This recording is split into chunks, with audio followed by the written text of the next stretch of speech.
साबिका हुकूमत के इत्तेहादी खुलकर सामने आ गए। चेयरमैन पीपल्स पार्टी बिलावल भुट्टो ने नाम लिए बगैर मुस्लिम लीग पर वार कर दिए। मुजफ्फरगढ़ में मीडिया से बातचीत में सवाल उठाया कि चीफ इलेक्शन कमिश्नर समेत किसी को भी इलेक्शन की तारीख का नहीं पता है तो सिर्फ एक जमात को, और वो ये जमात कैसे कह रही है कि इंतखाबात फरवरी में होंगे।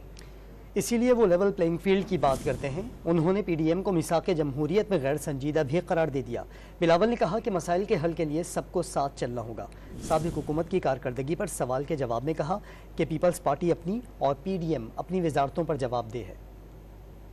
मेरा ख्याल में इलेक्शंस होने चाहिए, जल्द से जल्द होने चाहिए।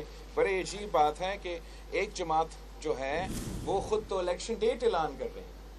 वो कह रहे हैं कि फरवरी में इलेक्शन है ना। अब मुझे नहीं पता कि इलेक्शंस है, आपको नहीं पता कि इलेक्शंस कब है, इलेक्शन कमिश्नर साहब को नहीं पता कि इलेक्शंस कब है, मगर उस जमात को पहले से पता है कि इलेक्शन डेट क्या है।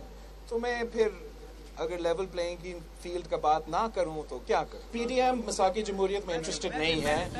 पहले तो था, हमने चाहा कि COD 2 भी बने।